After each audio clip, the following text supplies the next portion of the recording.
Hi there everyone, welcome back to On the Flip Side. My name is Adam Shawalker, your host, and today we're going to be checking out this new single from Bjork, Ancestress. I was actually going to be doing a video on the last single, Ovule, but was kind of juggling a few projects at the same time, so I thought I would kind of just blend this video and that video together. The first single that dropped just a couple of weeks ago, Adipose, was pretty solid. I did find a lot of it to be a little bit more reminiscent of Utopia, an album that I thought was mostly fine, but far from her best work. And I can appreciate Utopia for what it is. It's not catchy like a lot of her early work. It's more of an art pop thing at this point, as these singles also are at this point. I kind of enjoy this sound and style in the same way that I enjoy a lot of the more modern Swans material. Although in the case of Swans, the very monolithic track lengths and the repetition in writing lends itself to a very open, very cathartic experience, whereas here it feels as if it's kind of relying on it too much and it doesn't end up actually going anywhere. And that has mostly been my thoughts on Utopia, on Adipose, and now Ovule. Though there are elements that I think are really neat that are being played with here, like the beat on Adipose, which almost feels like a bastardization of like a reggaeton beat. As far as Ovule, I did enjoy the odd lyrics, but that's kind of to be expected at this point. I do think her vocal talents still shine, especially on that track. But a lot of the instrumentation is just so isolated in mood and tone. Like, it sounds as if 2 or 3 different tracks were recorded separately and then kind of thrown onto each other. And that probably isn't what happened, but I'm assuming, you know, for this to be this off, that's just kind of bad. And like I said, Bjork can still sing just fine, but a lot of her performance doesn't really feel like it lends itself to the music for most of the track, and in the rare moments where it does flow with the track, it kind of feels like a complete coincidence. So yeah, I'm kind of expecting more of that from Ancestress. It is the longest single so far, over 7 minutes long in fact, and I think two parts of me are torn. I'm really excited because it's always neat to hear what Bjork has cooked up, but on the other hand, these last 2 tracks being decent at best, I'm a little bit concerned, so let's just get into it.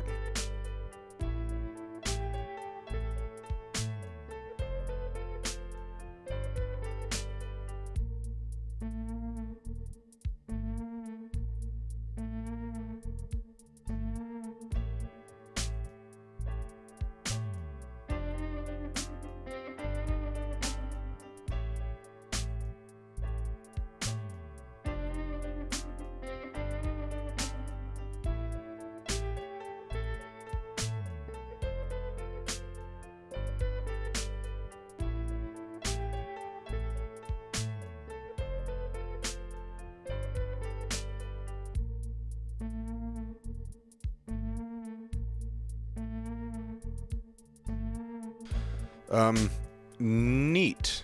Okay, first off, way more stripped back than even the last couple of tracks. I do like the very generous use of bells in this song, brings a really unique flavor to the table. I was also a pretty big fan of like the lyrical themes that I did catch. It seemed very like tribute laden to probably a grandmother or something. At the very least, like thematically, it feels like a whole lot of this song is just directed at Bjork's direct relatives. Again, no complaints on Bjork's voice. At the very least, the backup singers as well for this song help ground her performance more and link it a bit more with the instrumentation. Though the instrumentation here is kind of so subdued, it's almost like a spoken word piece with how just barren a lot of this track feels past the vocal production. Really, like 90% of the instrumentals are in the bass work, so just like on the low end, turn your bass up to hear that, because I doubt if I had the bass boost off that I would have been able to hear most of that. I did appreciate the intermittent, very big, very huge bass blasts, but it never really feels like enough to push the track very far. I think I like the song more than I did Ovule. It still has its issues though. Every piece here that is presented has some cool stuff going on. There is very much some artistic merit here, but it's not an easy process of digestion. I'm probably gonna have to sit with this one for a while. I am hoping with the added context of the album that this will end up feeling a bit more fleshed out on release, because right now it is cool, but it's not something that really holds my attention very well. This album from front to back is going to have to be an experience like the whole way through to kind of help boost these songs, but if they feel this unlinked on the full release like they do here, I'm not as as hopeful about it. Anyway, thanks for watching. Let me know what you thought of this track in the comments below. Remember to like and subscribe. Check out my Reverb, my Instagram, and my Depop. Links to those are in the description below. Thank you all so much again for watching, and we'll see you on the flip side.